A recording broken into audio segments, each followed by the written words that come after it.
Bismillahirrahmanirrahim. Alhamdulillahi rabbil alamin. Wassalatu wassalamu ala asyrafil anbiya'i wal mursalin wa ala alihi wa sahbihi ajma'in. Assalamualaikum warahmatullahi wabarakatuh.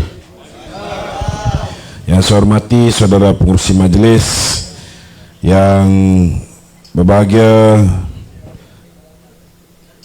Datuk Seri Mujahid Yusof Rawah, Wabi Suhaizan Kayat, ahli parlimen kita yang baru menang di Pulai. Satu tepukan gemuruh.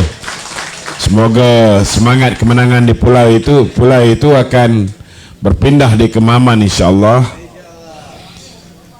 Ustaz Ali Muda, pengarah JKOM Zon Timur, Datuk Wan Ahmad Nizam, Timbalan Ketua UMNO bahagian Kemaman, Datuk Rizwan Zabar, Naib Ketua UMNO bahagian Kuala Krau, bapa angkat kita Datuk Seri Rahim daripada Don Cukai, bekas calon kita baru-baru ni, belum menang, insya-Allah masih ada peluang lagi. YB kita ni berapa kali YB? 7 kali bertanding, kali ke-7 baru menang. Maknanya kalau kalah bawah 6 kali itu jangan risaulah. Ada peluang lagi. Dan Encik Mazlan Ngah, Ketua UMNO Cawangan, dan juga merupakan pengurusi PDM Berenjut, pimpinan-pimpinan yang turut hadir pada malam ini.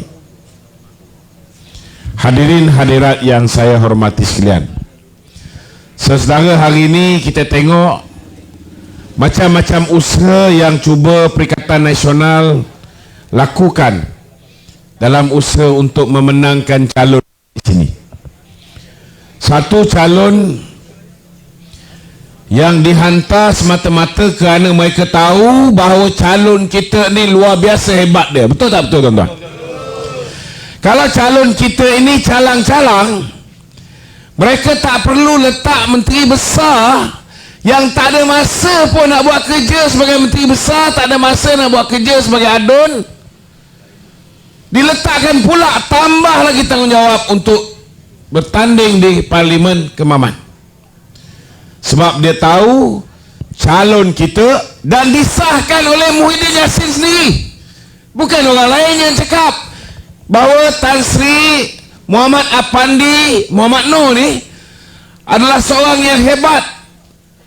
Bukan orang lain cakap, Tan Sri Muhyiddin, pengurusi Perikatan Nasional.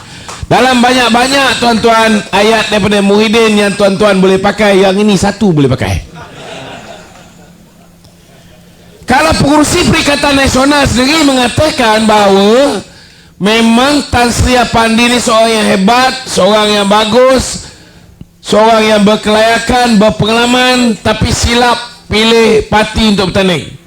Makanya tuan-tuan, hari ini kita pilih batang tubuh Tan Sri Apandi sebagai ahli parlimen Kemaman yang baru. Setuju? Ini kita kena buat. Kemudian dia nak nafikan Tan Sri ini, apa dia buat? Dia kata bahawa Dr. Sam adalah calon Perdana Menteri Perikatan Nasional. Saudara, yang gila babi nak jadi Perdana Menteri ini manusia bernama Muhyiddin Yassin. Betul tak betul? Hari ini dia ingat orang Kemaman ni bodoh ke apa? Saya nak beritahu tuan-tuan, Muhyiddin ada peluang menjadi timbalan Perdana Menteri. Betul tak? Masa tuanku panggil, saudara, dia bukan panggil Datuk Seri Anwar dulu, dia panggil Tan Sri Muhyiddin dulu. Sebab dia tahu, bagi dia tahu, dia perlu settlekan Muhyiddin dulu. Apa tawaran dia? Tawaran dia dikatakan sebab tidak ada sesiapa yang memenangi. Kamu masa tu ada 73 kursi saja. Kawan kita Pakatan Harapan ada 82 kursi. Kalau dua ni digabungkan, orang Melayu, orang Islam akan kuat, tuan-tuan. Apa bukti dia? Bukti dia, tuan-tuan, Perikatan Nasional ada 73 wakil rakyat ketika itu. Menang satu lagi di Padang Serai, mereka ada 74 orang.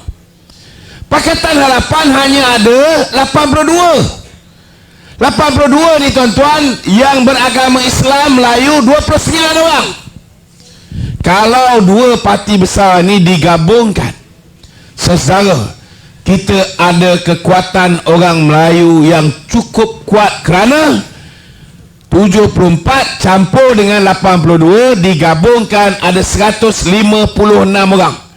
Daripada 156 orang ini, 103 orang adalah orang Islam dan hanya 53 orang bukan Islam. Maknanya apa?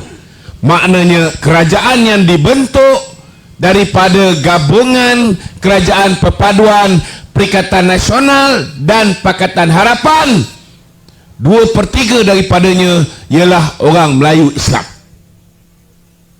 Kuat tak Melayu Islam tuan-tuan kalau Muhyiddin fikir tentang Islam dan fikir tentang Melayu di hadapan daripada kepentingan peribadi dia? Kuat tak kuat?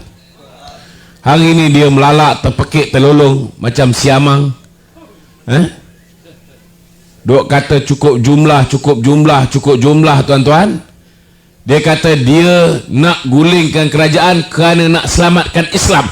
Bila kuasa ada di tangannya untuk buat keputusan, bila baginda tuanku menitahkan gabunglah kamu, bersatulah kamu, dia tolak. Sebab apa dia tolak tuan-tuan? Sebab apa dia tolak? Sebab dia hanya ada 73, Anwar ada 82. Kalau dia bergabung dengan Datuk Seri Anwar, dia hanya jadi timbalan Perdana Menteri. Dia tak boleh jadi Perdana Menteri. Betul tak betul? Nasib baik tuan-tuan, Allah Ta'ala tarik kebijaksanaan kepada diri dia. Jatuh bodoh sekejap. Cuba kalau dia boleh beza 73 dengan 82, mana lagi besar? Tak kepayah kita tuan-tuan. Betul tak? Bila Allah Ta'ala tarik kebijaksanaan dia ni, dia tiba-tiba lupa Anwar dapat 82 kursi, dia dapat 73 kursi. Dia tetap nak jadi Perdana Menteri. Last kali tuan-tuan, baik-baik boleh jadi timbalan Perdana Menteri, dia jadi kluster mahkamah. Betul tak betul? Baik-baik orang tak tahu bahawa Perikatan Nasional, parti yang melaksanakan rompakan dengan projek-projek skandal Jana Wibawa, hari ini orang dah tahu. Baik-baik orang tak tahu PAS dan Perikatan Nasional telah mendapat duit daripada toke-toke judi, sekarang orang dah tahu. Betul tak betul tuan-tuan? Ini semua saudara, wa makaru wa makarallah wallahu khairul makirin. Mereka pakai duit Jana Wibawa, pakai judi, mereka rasuah rakyat Terengganu, rakyat Kelantan, rakyat seluruh Malaysia tuan-tuan. Ada yang dulu tuan-tuan, mak bapak bagi RM10 pergi sekolah. Kalau kat sebelah sini belanja tak banyak, RM2, RM3 pun. Betul tak? Tiba-tiba datang pilihan raya, ada yang dapat RM150. Yang mana yang dah pencen dapat I Fitri, I beli, I itu, I ini, I love you, ambil sampai RM600. Itu sebabnya tuan-tuan, walaupun dekat hujung pilihan raya tu, orang dah tolak dah PAS ni. Orang dah tolak PAS ni, tak nak PAS ni. Tetapi bila dapat I Fitri ni tuan-tuan, ramai yang kabur mata. Betul tak? Ramai yang kabur mata, akhirnya pangkah PAS juga. Itu yang keluar. Wallahi saya undi PAS. Itu yang keluar cerita dekat pejabat adun diserahkan duit. Itu yang keluar cerita dekat masjid disampaikan duit. Pejabat daerah pun tolong edarkan rasuah ni tuan-tuan. Dan bukti pilihan raya di Kemaman ini menunjukkan PAS parti rasuah, parti yang telah merasuah rakyat dia tuan-tuan. Nak tipu macam mana? Saya kalau tanya saya secara peribadi, saya boykot pilihan raya. Apa guna kita buat pilihan raya tuan-tuan? Orang dah makan rasuah, partinya dibenarkan bertanding lagi. Patutnya kurang-kurang 1 penggal tak dibenarkan bertanding. Betul tak betul? Patutnya calon mereka pun 1 penggal tak dibenarkan bertanding. Ini di Kuala Terengganu mereka dah bagi rasuah pada rakyat, dah kantoi, mahkamah dah putuskan memang dia hilang kelayakan sebagai ahli parlimen. Parti dia boleh bertanding, dia boleh bertanding, dapat undi lagi banyak lagi. Tuan-tuan, biarlah orang Kuala Terengganu je orang kata gila. Jangan sampai orang Kemaman pun, saudara, di label benda yang sama. Orang kena tangkap kerana rasuah, kita tambah undi dia. Patut tak patut, tuan-tuan? Tak patut. Saudara, kalau Muhyiddin dan Haji Adi ada sekelumit, tuan-tuan, fikir tentang soal Islam, fikir tentang soal Melayu, peluang di tangan nak letak 2/3 daripada jumlah ahli parlimen orang Melayu Islam di depan mata dia, dia akan pilih Islam dulu. Dia takkan fikir nak jadi Perdana Menteri. Betul tak betul, tuan-tuan? Kenapa dia nak jadi Perdana Menteri? Sebab sedap, tuan-tuan.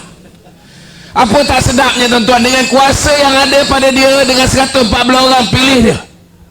Saudara, bila orang nak buat pilihan raya ni, undi tak percaya di parlimen, dia boleh tutup parlimen. Betul tak? Kemudian dia boleh daruratkan negara. Bila darurat negara, tuan-tuan, dia boleh belanjakan duit tuan-tuan ini, saudara, tanpa bawa pergi ke parlimen. Itu yang kita tahu, 600 bilion dibelanjakan. Dia nak dapat kelebihan ini sekali lagi. Takkan kita nak bagi, tuan-tuan? Hari ini saya nak beritahu saudara, kalaulah pada ketika itulah, tuan-tuan, Allah Ta'ala bagi ilham kepada baginda tuanku pula. Baginda tuanku kata, disebabkan kamu Muhyiddin pernah jadi Perdana Menteri, maka kamu dah jadi Perdana Menteri. Disebabkan kamu Anwar pernah jadi Timbalan Perdana Menteri, maka kamulah jadi Timbalan Perdana Menteri. Agak-agaklah kalau tiba-tiba tuanku buat keputusan sedemikian rupa, Muhyiddin terima tak jawatan Perdana Menteri ni, tuan-tuan? Tentu terima. Kalau dia terima, tuan-tuan, dia berkawan tak dengan DAP? Berkawan. Ada dia kisah tak? Takkan dia nak kisah sebelum ni pun dia dengan DAP tak ada masalah. Betul tak? Saudara, itu sebabnya kita kena gunakan otak kita berfikir dengan cukup dalam. Sama ada mereka ini betul-betul pejuang Islam atau pemuja wang Islam. Gini, sama ada mereka ini betul-betul nak tegakkan agama atau mereka ini nak menunggang agama. Hari ini realitinya, tuan-tuan, mereka hanya menunggang agama. Hari ini kita tengok, dia dah tak ada modal. Nak hasut orang untuk benci kerajaan PMX ini tentang Islam. Dari segi dana yang kerajaan peruntukkan untuk orang Islam tahun lepas, tahun 2023 punya bajet belanjawan 1.5 bilion, tuan-tuan. Sebelum tu lagi kurang. Datuk Anwar dia naikkan 1.5 bilion. Untuk tahun depan naik lagi 400 juta, tuan-tuan. Jadi 1.9 bilion ringgit. Jadi macam mana dia nak kata kita ni tak jaga Islam? Saudara, yang meletakkan agama Islam sebagai agama persekutuan UMNO, tuan-tuan, dalam perlembagaan, yang meletakkan kedudukan hak istimewa orang Melayu kita, yang meletakkan kedudukan raja-raja Melayu kita, yang meletakkan kedudukan bahasa Melayu kita, selagi UMNO bersama dengan kerajaan ini, insya-Allah, tuan-tuan, kita akan pastikan ini semua dipertahankan hingga ketitisan darah kita yang terakhir. Dan jangan lupa, tuan-tuan, bahawa Perdana Menteri kita ini timbalan Presiden UMNO satu ketika dulu. Betul tak betul? Dia kena nyaya sama macam saya kena nyaya. Dia kena dulu. Dia kena pecat. Lepas dia kena pecat, 10 orang kena pecat, dengan saya kena pecat. Mahathir, hanya kerana dia mengganggu Mahathir. Saya nak beritahu dengan saudara, macam mana Samsuri nak jadi Perdana Menteri? No way, tuan-tuan. Masa mula-mula tu, saudara, lepas pilihan raya, memang betul lah ada 10 orang daripada UMNO telah dipengaruhi oleh pengkhianat bernama Hishamuddin Tun Husin untuk memberikan sokongan kepada Tan Sri Muhyiddin Yassin. Masa dia orang bagi sokongan pada Tan Sri Muhyiddin Yassin, dia lupa, tuan-tuan. Dia lupa sebelum dia jadi calon pilihan raya, mereka dah tanda tangan aku janji. Dalam aku janji ni saudara, dinyatakan dengan jelas. Pertama, dia tak pernah tuan-tuan bagi SD kepada sesiapa. Ini janji pertama. Janji kedua tuan-tuan, dia tidak akan bagi aku janji ataupun SD kepada sesiapa. Ketiga tuan-tuan, saudara, dia tak boleh lompat parti. Kalau dia buat salah satu daripada ni saudara, 100 juta ringgit dan kerusi dia automatik dikosongkan. Jadi bila 10 orang ni saudara bagi kepada Tan Sri Muhyiddin Yassin SD ni, Datuk Seri Azalina beritahu dengan dia orang bahawa masa engkau sign ni kita ada CCTV ni yang rakam. Memang korang tak boleh lari. Bila kau bagi sign kepada SD kepada Tan Sri Muhyiddin Yassin, kita ambil ni SD apa ni, kita ni Susah Agung Barisan Nasional Datuk Dr. Zamri Kadir hanya perlu hantar surat kepada Speaker Parlimen, Speaker Dewan Rakyat, memaklumkan kursi itu kosong. Cukup. Pilihan raya buat lagi sekali. Itu sebabnya tuan-tuan, 10 orang yang bagi SD kepada Tan Sri Muhyiddin tarik balik. Tuan-tuan, kalaupun tak ada akta lompat parti, tak ada aku janji ni tuan-tuan, kalau dibentuk kerajaan, berapa jumlah yang Haji Hadi duk sebut cukup jumlah ni tuan-tuan? Pertama, dia curi daripada UMNO 10 orang. Kemudian dia beritahu, dia hantar Syamuddin pergi ke Sarawak, berjumpa dengan Abang Jo GPS, beritahu BN dah sedia untuk menyokong Tan Sri Muhyiddin. Dia tipu 23 orang daripada GPS. Tuan-tuan, campur GPS, campur dengan kawan-kawan di Sabah, GRS dan sebagainya, mereka hanya ada 115 orang. Tuan-tuan, kalau ditakdirkan Allah Ta'ala hari itu tidak ada akta lompat parti, tidak ada ni aku janji ni tuan-tuan, maka kerajaan yang dibentuk itu akan bunuh rakyat Malaysia. Samalah kalau lepas ni Samsuri diangkat menjadi Perdana Menteri, samalah rakyat Malaysia yang mati. Kenapa saya kata begitu tuan-tuan? Saudara, ingat lagi tak masa Muhyiddin buat langkah Sheraton? Berapa sokongan dia dapat? 114 ni saudara. Menteri dia bagus ke tak bagus ke, dia boleh tukar menteri tak? Tak boleh. Itu sebab Ismail Sabri pun nak tukar menteri. Saya cakap takkan tukar punya. Sebab kalau dia tukar dua orang kecil hati, kerajaan tumbang. Betul tak betul? Muhyiddin 114 orang angkat dia menjadi Perdana Menteri. Apa jadi tuan-tuan? 8 orang daripada UMNO tarik sokongan terhadap Muhyiddin. Muhyiddin terlungkup. Betul tak betul? Baru ganti dengan Ismail Sabri. Ismail Sabri drag pilihan raya, kita ugut. Kalau tak buat pilihan raya segera, kita akan tarik sokongan. Last kali dia pun buat pilihan raya segera tuan-tuan. Apa jadi saudara? Kalau nak ikutkan tahun ni patut buat pilihan raya, dia delaykan masa keadaan tengah bagus Melaka, keadaan tengah bagus di Johor, patut kita buat pilihan raya, dia delaykan tuan-tuan. Akibatnya kita tinggal 30 kursi. Cuba bayangkan kalau tahun ni buat pilihan raya, mungkin tinggal 2 kursi tuan-tuan. Pilihan raya ni penting, kena buat pilihan tarikh yang tepat. Tapi yang saya nak sampaikan pada tuan-tuan, kalau 114 orang, kerajaan itu tak stabil, kerajaan itu goyah. Akibat daripada tak stabil dan goyah, apa jadi pada rakyat Malaysia sepanjang zaman kegelapan pimpinan Muhyiddin? Lingkup tuan-tuan, betul tak? Dia daruratkan negara, dia takut pilihan raya ni berlakunya undi tak percaya, rakyat tak boleh keluar cari makan. Dekat negeri Perlis tu angka COVID rendah pun didaruratkan sama tuan-tuan. Padahal dia boleh saja daruratkan parlimen. Tetapi kalau dia hanya daruratkan parlimen supaya wakil rakyat tak boleh pergi parlimen dan buang dia sebagai Perdana Menteri, nampak sangat dia takut. Betul tak betul? Maka satu negara jadi mangsa tuan-tuan. Berapa ramai orang hilang pendapatan, tak boleh bagi anak-anak makan secara sempurna. pinjam sana, kena merayu KWSP. Pernah tak rakyat merintih pada kerajaan, benarkan kami keluarkan duit KWSP? Pernah? Tak pernah, tuan-tuan. BN perintah 61 tahun, tak pernah. Bagi pertama tak cukup, bagi kali kedua, tuan-tuan, 4 kali dah bagi, rakyat masih merayu duit KWSP. Bagi duit KWSP, jadikan modal niaga, saudara. Sekerat jalan, tutup pula, lockdown balik. Bila dia rasa politik tak stabil, dia tutup. Bila dia rasa stabil sikit, dia buka. Sekejap buka, sekejap tutup.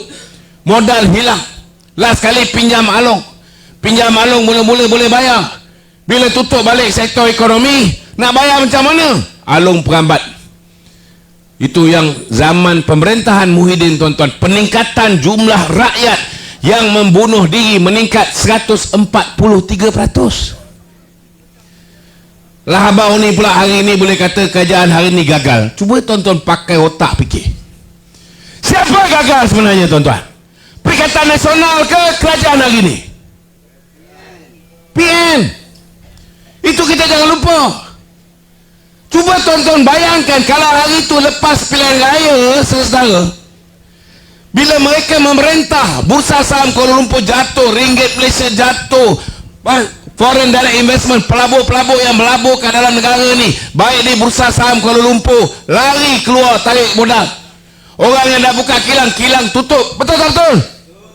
Saudara, yang hilang pekerjaan, kadar pengangguran meningkat, kadar jenayah meningkat, yang sengsara siapa, tuan-tuan? Rakyat. Cuba bayangkan kalau itu hari 115 ini membentuk kerajaan. Ianya samalah padah macam zaman Muhyiddin Yassin, dan sama padah kalau misalnya manusia bernama Sanusi ni menjadi menteri ni, Perdana Menteri, tuan-tuan. Sama. Samsuri, bukan Sanusi, Samsuri. Samsuri, Dr. Syed. Dan saya nak beritahu dengan saudara, hari semalam saya dengan Dr. Ashraf Wajidi, dengan PMX, kita di sini.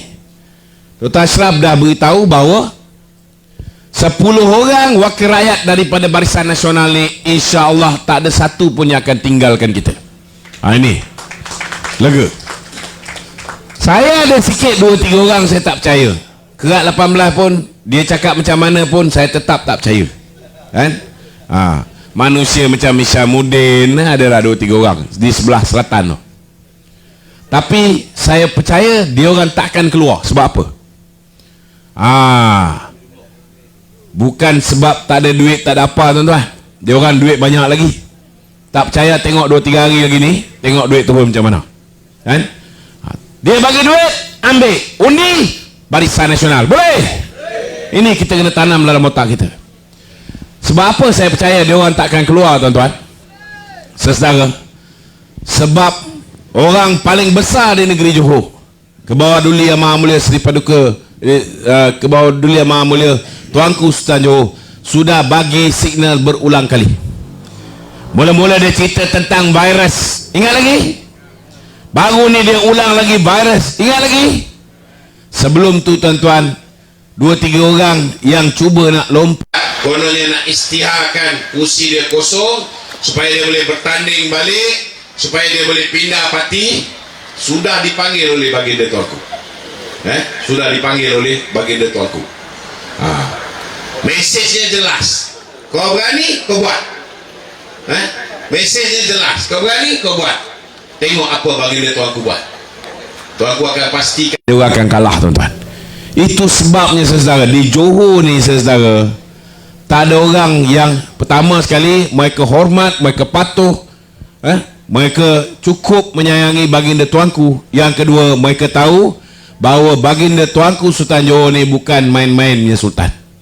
Kalau cuba nak buat perangai setan, silakan. Tengok apa tuanku buat. Itu sebabnya, saudara, kalau daripada UMNO langsung tak membantu, tuan-tuan, untuk Samsuri diangkat menjadi Perdana Menteri, macam mana Samsuri nak jadi Perdana Menteri?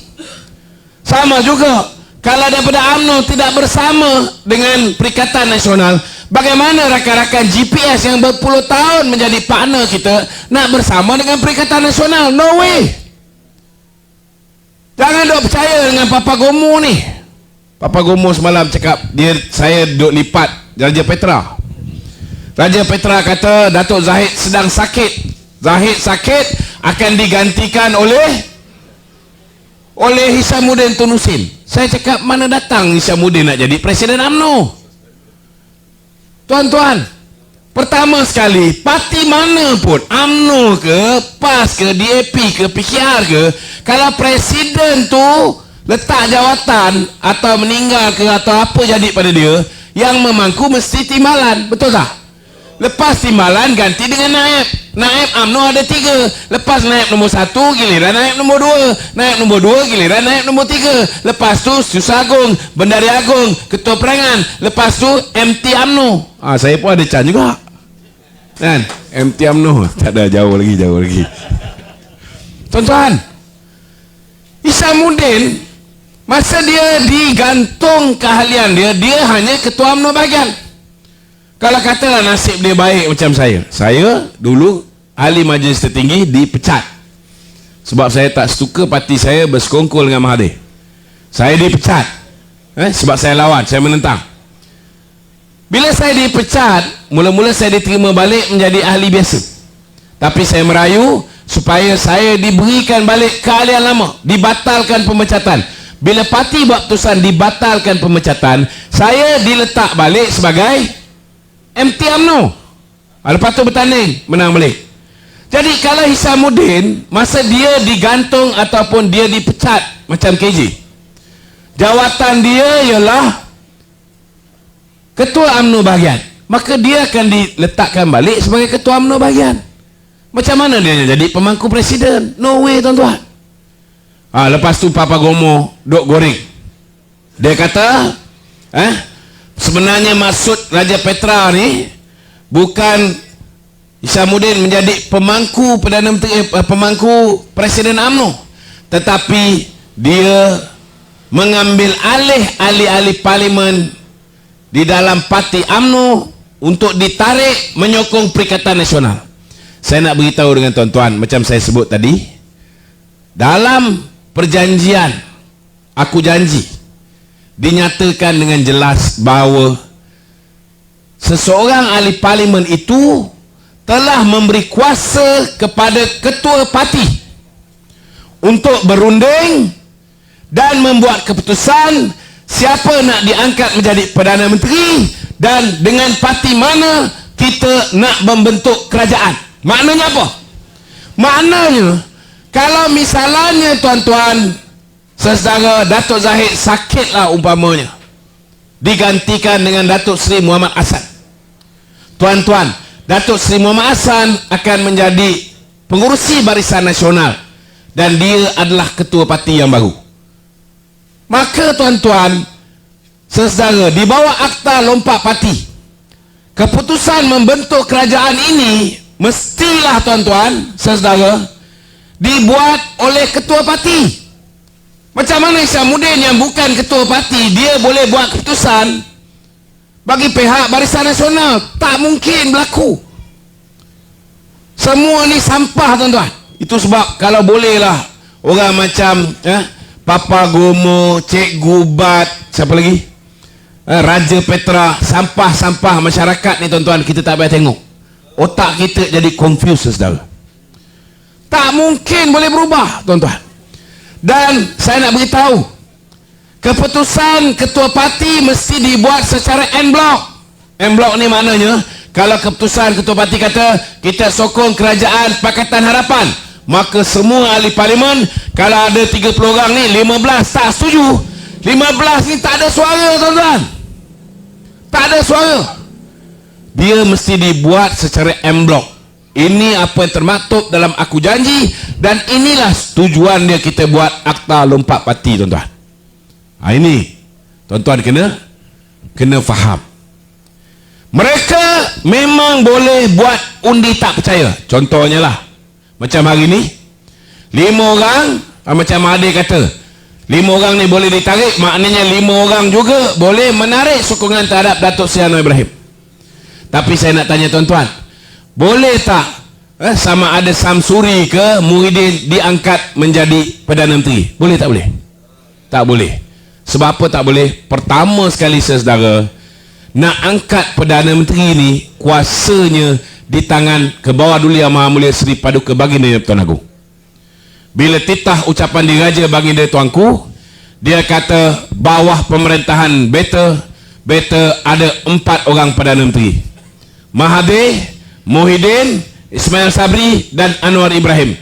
Better harap inilah Perdana Menteri yang terakhir. Maknanya tuan-tuan, Baginda Tuanku Sultan Abdullah ni akan lantik tak Perdana Menteri lain dan menyebabkan Malaysia kembali tidak stabil? No way tuan-tuan. Apatah lagi ke bawah duli tuanku yang bakal mengambil alih pada 31 Januari, iaitu Baginda Tuanku Sultan Johor, yang kita pun tahu bagaimana ayahanda Baginda dikhianati oleh Mahathir, dikhianati oleh Muhyiddin. Saya masih ingat lagi bila Baginda Tuanku almarhum Sultan Iskandar meninggal dunia, mangkat almarhum. Ketika itu Muhyiddin nak pergi melawat pun terpaksa standby dekat Hotel Hyatt ni tuan-tuan. Marah sebab Baginda marah kerana terlalu banyak tanah-tanah di negeri Johor telah dijual oleh Muhyiddin ketika itu. Sehingga kan ada gurauan yang mengatakan bahawa Muhyiddin menangis di tanah perkuburan Mahmudiah. Orang tanya dengan dia, Tan Sri, kenapa Tan Sri nangis? Dia kata, saya nangis bukan orang mati, saya nangis kerana ini je tanah saya tak boleh jual. Macam tu sekali tuan-tuan.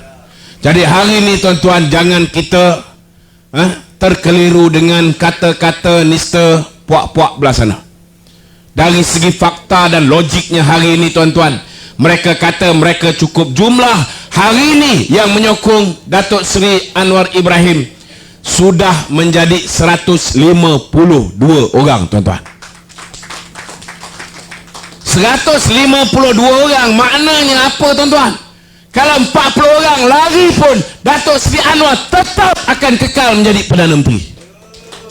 Kalau 40 orang lari. Itu sebab saudara, kita guna otak kita. Allah Ta'ala kurniakan kita kebijaksanaan. Kita jangan terima disebabkan orang tu popular. Hari ini tuan-tuan mestilah orang popular. Kita lawan dengan DAP 58 tahun tuan-tuan. 58 tahun tambah zaman Mahathir, DAP resis, DAP chauvinis, DAP anti-Islam, DAP anti-Melayu. Kita pun termakan. Betul tak betul tuan-tuan? Tapi dalam tempoh 8 bulan sebelum pilihan raya itu hari, separuh dah kembali bersama kita. Alhamdulillah. Separuh dah boleh terima dah kawan-kawan DAP. Tetapi kita ada 4 tahun lagi. 4 tahun lagi orang akan tengok bahawa DAP hari ini adalah DAP yang dah berubah. Dulu tuan-tuan, DAP memang banyak isu. Ketelanjuran kata mereka, perbuatan mereka, akhirnya orang Melayu marah, mereka hilang kursi.